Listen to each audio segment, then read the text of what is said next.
Perkenalkan, saya Sultan Tridayat.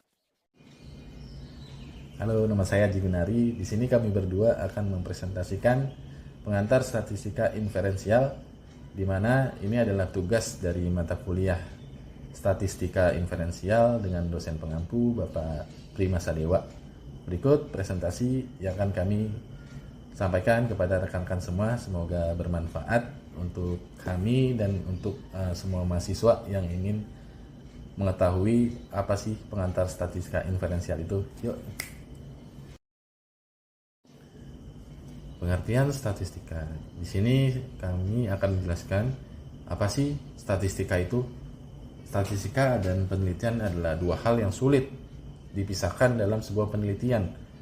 Meskipun ada beberapa penelitian lain yang tidak menggunakan statistika secara dominan, contohnya seperti pada penelitian kualitatif, namun untuk dapat melakukan penarikan kesimpulan yang bisa digeneralisasikan ke populasi diperlukan statistika.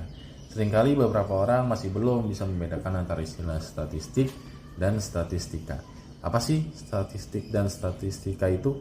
Nah, di sini saya sampaikan perbedaannya adalah untuk statistik berasal dari kata state atau negara. Dia menggambarkan keadaan dalam bentuk data seperti tabel, grafik, deskripsi, dan memberikan informasi dan gambaran suatu kondisi. Sedangkan statistika adalah ilmu yang merencanakan, mengumpulkan, menganalisis, dan menginterpretasi dan mempresentasikan data. Statistik adalah output dari proses statistika. Nah, statistika inferensial. Statistika induktif merupakan nama lain dari statistika inferensial, di mana penarikan kesimpulan dilakukan setelah dilakukan pengolahan data yang diperoleh dari sampel. Dalam statistik inferensial dibahas dua jenis statistik, yaitu statistik parametrik dan statistik non-parametrik, di mana statistik parametrik adalah sebuah statistik yang mengharuskan beberapa syarat terpenuhi pada parameter populasi, seperti data berskala interval ataupun rasio. Pengambilan sampel itu sendiri harus secara random. Data memenuhi distribusi normal dan data memiliki varians yang homogen. Sedangkan statistik non-parametrik itu berbeda, seperti statistik parametrik. Tidak perlu memenuhi syarat seperti pada statistik parametrik. Statistik non-parametrik bersifat bebas sebaran dan lebih sering menggunakan skala nominal dan ordinal yang secara umum memang tidak berdistribusi normal.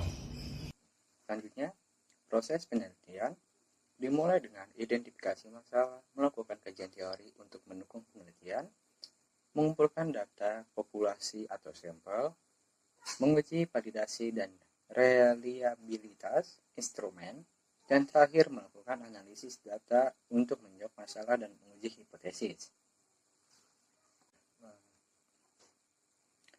Jenis-jenis data dibagi menjadi 4 kategori. Yang pertama, berdasarkan sifat, yaitu terdiri dari kuantitatif, data angka, distrik, atau kontinu.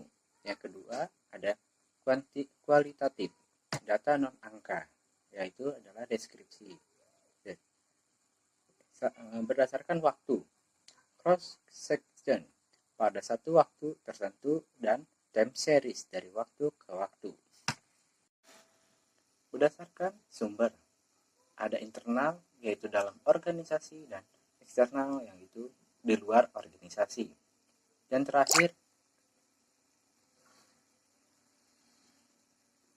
terakhir berdasarkan cara memperolehnya, dibagi menjadi dua, itu data primer dan sekunder. Selanjutnya, dalam skala pengukuran adalah sebuah metode untuk mengklasifikasikan data berdasarkan sifat dan kegunaannya. Berikut kami sampaikan adalah 4 jenis skala pengukuran. Di antara lain, yang pertama itu ada skala nominal, di mana skala paling sederhana yang hanya berfungsi untuk membedakan objek saja. Contohnya, kode 1 itu untuk laki-laki, kode 2 itu untuk perempuan. Angka tersebut hanyalah sebagai label, tidak memiliki urutan. Yang kedua, skala ordinal. Definisinya adalah skala itu mengklasifikasikan objek sekaligus mengurutkan atau merankingnya. Contohnya seperti peringkat juara 1, 2, 3, atau dengan tingkat kepuasan, puas, atau sangat puas. Keterbatasannya, perbedaan angka tidak mencerminkan jarak kuantitatif. Selanjutnya, nomor 3 itu adalah skala interval. Definisinya adalah dia itu memiliki jarak yang sama antar data, tapi nolnya tidak mutlak. Maksudnya nolnya tidak mutlak itu nol di skala interval ini menunjukkan suatu nilai, bukan ketiadaan, bukan tidak ada nilainya, tapi nol itu menggambarkan bahwa dia itu mempunyai suatu nilai. Contohnya adalah suhu dalam derajat Celcius. Fungsinya itu untuk melambangkan atau membedakan, mengurutkan, dan mengukur jarak antar data. Dan yang terakhir adalah ada skala rasio, di mana skala ini skala tertinggi yang memiliki nol absolut, di mana menunjukkan ketiadaan atribut yang diukur, contoh panjang, berat, atau volume. Keunggulannya adalah semua operasi matematika dapat dilakukan pada data rasio ini. Next, slide selanjutnya yaitu populasi dan sampel dalam penelitian. Yang pertama, populasi. Definisi populasi dan sampel. Populasi, keseluruhan individu atau unit yang memiliki karakteristik tertentu yang menjadi objek penelitian ya guys. Yang kedua, adalah sampel.